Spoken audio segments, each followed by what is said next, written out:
What's up, guys? It's been a minute. First off, I owe you an apology. I'm sorry, man. I know I was supposed to get at least one video a week for you guys, and I haven't even been able to do that. Let me just say, I know I'm not trying to make excuses, but with the shop and just everything happening, and then with the GTR, I'm just trying to stay sane, man. I'm just trying to stay sane. So picking up the camera and filming is sometimes not at the top of my priority list, even though I really want to. I wish I could, man, but sometimes I'm just not in the mood. Hopefully you guys can understand that. It's been a grind recently. It's obviously moved away from home. This whole journey. I really should probably update you guys with just like life in general, because man, it's been a journey. But yeah, like I said, I'm trying to do what I can for you guys. I'm here looking at the GTR. It's completely painted. The bay's looking absolutely insane. Things have been happening in the background. I've been working hard on this thing. A lot of progress has happened since you guys last saw anything. The whole fuse box harness has been restored, looking brand new. And I guess if you guys currently want to see what I'm working on, well, follow me. I guess you have no choice, don't you? Show you what I'm currently. This is the inside of the car. I cut this out from the car yesterday. So Z's doing great. You guys can see Morgan's E46 M3 is on stands and been on stands for a minute. She's actually doing a full switch from air ride suspension, and she's going to a full coilover kit from KW. So this is awesome. She has a full new set of wheels and tires, a crazy meaty track setup coming. So we're trying to get this thing done ASAP for her as well. So expect a lot coming soon. But man, just this whole GTR thing is it's just been a mission and a half, man. And surprise after surprise has been with this car, and it's pretty depressing. I don't want to make this too long. We're already 2.5 minutes in. I really want to make a video just going over this whole thing, because honestly, I feel like I kind of got scammed on this car. But we'll get more into that. Wow. Yeah, but it sucks, I know. As far as the RB26 build, just really quick, I want to update you guys because so much has been happening. That thing is at the machine shop. I'll post a video now of the torque plate being used. The whole thing's being bored out for oversized pistons. We're getting oversized valves. We've been getting incredible support from a lot of sponsors. So I can't wait to share all that news with you guys very soon. Probably do a live stream or make a video just going over everything and just the plan, man, because things have escalated drastically. Like, it's pretty crazy. It's crazy. It's real crazy. But like a 3.5 minute intro. Sorry about that, guys. Hopefully you enjoy. I just want to update you. Doing what I can out here, man. It's just been a hustle, been a grind. You guys know the deal. If you guys don't follow me on Instagram, please do, because that's where you see most of the updates daily. So follow me. Enjoy the video. I'll see you guys hopefully sooner than later, man. I'm trying. Anytime I have free time, I'm trying to do what I can for you guys. So thank you for watching. Enjoy. I appreciate you guys more than you know. So, thanks. All right, guys, let's go ahead and get this bay shaved up. Try and be quick and simple with this, but you guys can see cutting up my X's and the stress relief marks that I want to go ahead and cut. That way I'm able to shape. You can see I'm using the hammer and dolly. Really makes things a whole lot easier. The dolly is something you guys don't want to sleep on. I'll have a whole kit. Everything I use should be in my Amazon store available to purchase. So if you guys are interested, it does help me out as well a little bit. Not much, but it does. If you guys are interested, go ahead and check it out. But yeah, cut your X's, hammer everything down in shape. That's the way that worked for me. There are obviously multiple ways, but we're not going to really get into that right now. That's not what we're doing. Stitch it back up. Once you're happy with where it is, it will take a little bit of time, but hey, I mean, if it were easy, everyone would be doing this, man. So, weld it all back up. Obviously, when you're working with power at your house, if you're using just a factory 120 volt, you're gonna probably have a couple issues with your welder. It may be very inconsistent.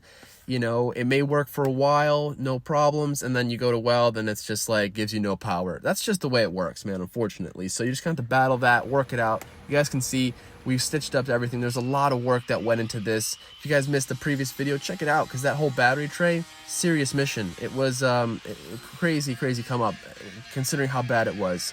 So yeah, grind it all down. You want to prep everything. We're basically getting it ready for a really nice application of some metal filler. You guys have heard me talk about this. It's crazy stuff. But you guys can see now, I found a little rust spot down at the frame rail. we couldn't have that, right? Not something that was going to stay. So had to cut that out, patch it back up. I'm using some 16 gauge steel right there. It's pretty hefty stuff. Here is that all metal filler. Basically, this filler is infused with metal shavings, and that tape you guys saw me pull, basically I just like to line that, so I'm not just there stuck sanding places where I don't need to sand. It just keeps nice clean lines, keeps sharp edges, and this stuff, once it dries, you do not want to mess with it. It is serious. It takes forever.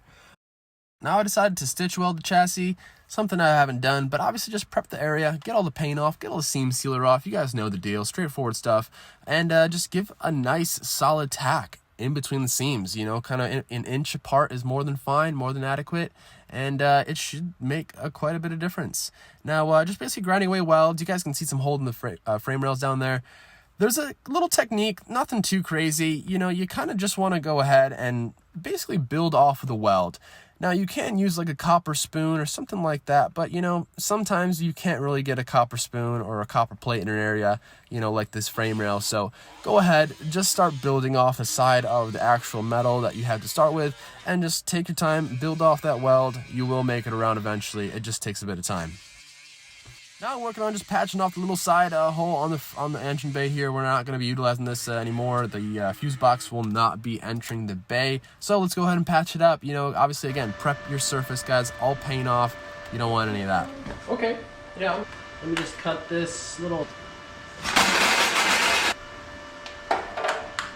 Got your panel cut, and same thing. Prep that surface. Get all that, you know, factory galvanizing off so you can go ahead and weld. Get a nice clean weld.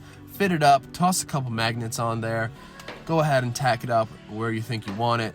Get your ground on there, gas, obviously a 75-25 mix from argon and carbon.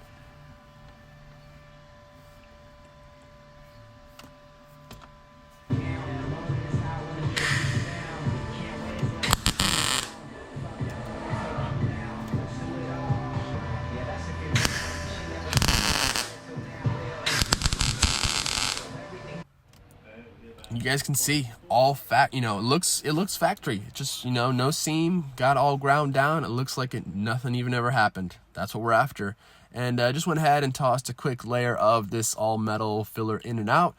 This stuff is water resistant, corrosion resistant, and like I tell you, it literally hardens like steel. It is pretty incredible. So moving on, filling just random holes, threaded holes in the engine bay. Very simple, guys. Turn the welder a little bit up, depending on your system, depending on your machine. Obviously, the power is going to vary. For me personally, I had it kind of in the middle to do these threaded hole fills, just because there is a bit of material there, and you can go at the end and just grind the backside of everything down so it's nice all and flat in your wheel well, because you don't want your wheel well looking all gross after all this, let's be honest. So now there are a couple little dimples, stuff like that. Hammer and dolly, man, just shape it, just work with it, play with it, and just feel it out. Here you guys can see that huge dimple. We're gonna go ahead and cut that right out, just because, well, I kind of just wanted to try out something different. Instead of the whole cut an X, hammering it, getting it to work. We did that on the passenger side. Here on the driver's side, figured why not just cut it out, put in a flat piece of metal, give it a shot. Worked out very well. You guys can see, hammer it flat, dolly it all good, and I prepped it as usual. Same thing, guys. It's just repetitive. It's basically a system that you just have to figure out what works best for you, and just try and perfect it. To make a template, for me personally, I'm out here just using some tape, patching the hole. If it's a nice flat surface, this makes it pretty easy, and just cut out your opening, slap it on some sheet metal, again some 16 gauge, and we're using this 8-inch bench shear. This is a very handy thing, man. I'm very happy I got this. Definitely beats using a grinder, making a whole bunch of noise and a whole lot of dust, so check it out. There we have it, all cut up, you know, pretty flush, well, you know, pretty flush cut for just doing it by hand, and, you know, with not many tools, I can't complain with that. That welded up very nicely. So got that welded in, you know, welded in from the front and the back to make sure everything was all sealed up nice. And then just working up here, you know, you'll find seam sealer every now and then here and there. Just clean it up if you'd like. You know, you can reapply. I actually did reapply in some spots. You guys will see when we start painting the bay. You guys can see, same thing. You know, we're just kind of building off the side and, you know, working off the weld. Definitely seems to be the easiest way to go about this without actually, you know, if you don't need to actually fill in a plate, just go ahead and stack the weld. It'll work just fine. So after you've ground your welds down, if you find yourself having a spot that you've missed or needs still a little bit of fill, just go back in. As you guys can see, we're just going back in, touching up a spot. That way we have a nice, solid, you know, base, and can have no issues down the line. So make sure you're happy with everything. Get all good first time around. You'll be much happier. So here you guys can see we're just continuing the stitch weld process up here in the strut tower. This is probably your most important area, I would assume.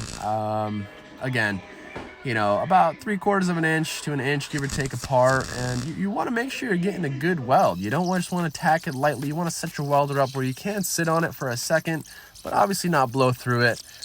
Get some good penetration. You guys can see it's all looking pretty solid, so it should be firmed up pretty nice. I don't know if I'll really feel a difference. Maybe I will, but you know, either way, we know that it's there, and it's good to go. So, you know, for me, obviously, we're doing a nice clean bay, really clean edges. We're gonna grind the welds off, clean them up a little bit, and yeah, yes, we lose a little bit of the structural integrity, but we still have the two seams welded together, where before, you know, they were spot welded, but stitch welding them in the seams, it definitely makes a big difference now.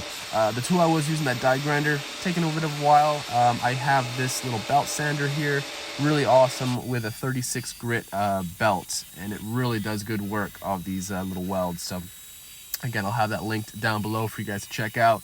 Down here, bigger holes in the frame rail. We're not going to build off the wall. That's just going to take forever. You're going to use a lot of gas, just wasted. So you guys can see I made myself a little bit of a puck, and we got that in there looking pretty good. So same deal, just weld around it, man. You guys know how it goes, and you know, welder settings, again, adjust them accordingly. Just play with the welder before you start working on your project, guys. Get some scrap metal, mess with it.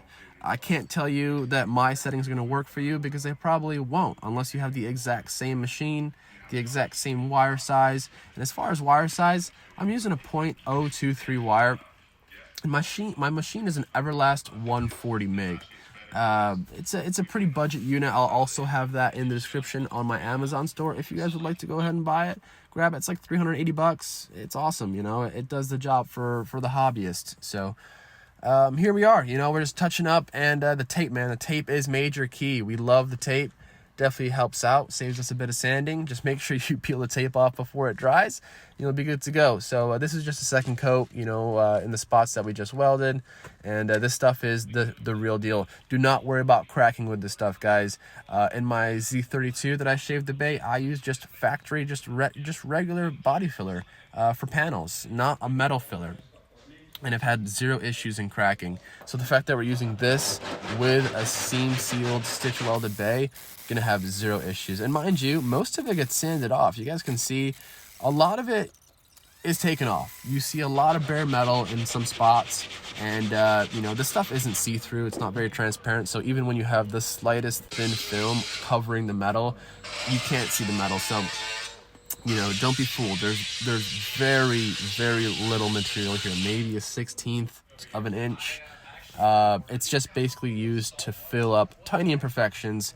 At least you want to use it like that. You can honestly fill major holes with this filler. That's how good it is and how strong it is. But for me, we want to keep it as slim as possible and kind of have the metal be in the shape that we want it to be before we toss the filler on. So again, here we go, getting in there, cleaning things up. You know, do as much as you want with a filler. You guys can see a bunch of those dimples on the strut tower. We don't want that. We want that strut tower coming out nice, clean, smooth. Grind them down. You're good to go. Cleaning up, you know, vacuuming, obviously, we're at a pretty good point if we're starting to clean up our workspace. Again, tape, this is the next stage of the whole filler procedure. We're using a final finishing glaze. I'm using a Dolphin glaze. I will have that again in the Amazon store. This stuff is awesome, man. It works very well. You guys can see how runny it is. It's a super silky smooth product. It's really important to be precise so that all the braids are same size, so the braids look uniform. Do you like that?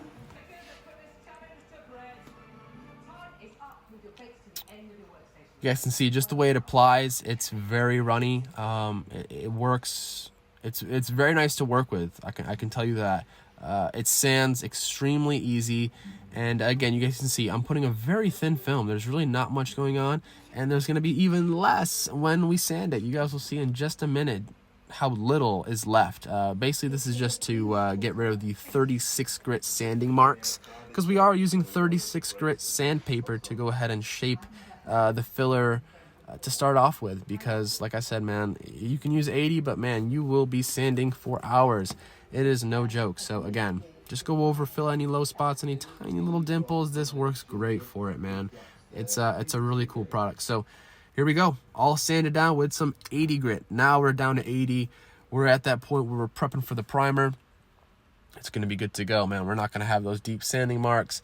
And you guys can see we filled in, you know, some low spots, some high spots, got knocked down, and it's all looking good. So moving on over to this area. Now, this was a spot I never was even going to mess with. Last minute. I've already got the trailer at this point. Last minute, I'm, all right, well, let's go ahead and make a plate because, well, you guys know me. So here we go, back to our trusty bench here. I've got my template cut out of tape. And, just go ahead and cut it out.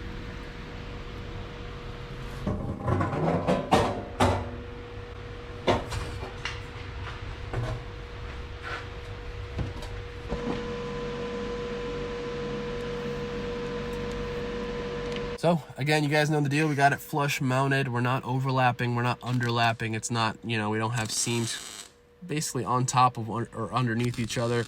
We're nice and flush, so we're not gonna have any problems there.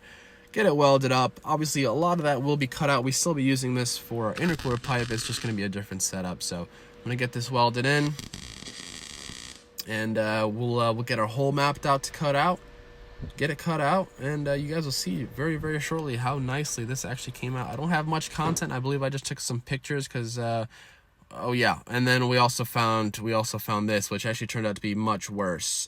So stay tuned for that. So yeah, there it was. You guys saw. Came out awesome. And then wheel wells. Holy crap! My Frankenstein wheel wells found quite a couple areas worth of rust. So we had to obviously take care of that. So that was all right before we were going to primer. You guys can see we're at the shop. We're in the booth. Wow, it was a mission to get here. So that's it for the voiceover, man. Let's continue this video. Hope you guys enjoyed. I know it's kind of probably boring, but let's get back to it.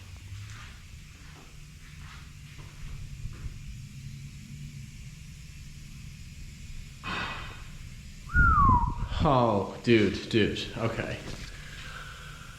You guys kind of see how I look right now? Not the best look, right? Not the best look. So I've been up for about 28 hours straight right now. I haven't gone to bed. It's, what time is it right now? It's 1:30, give or take. 1:40, okay?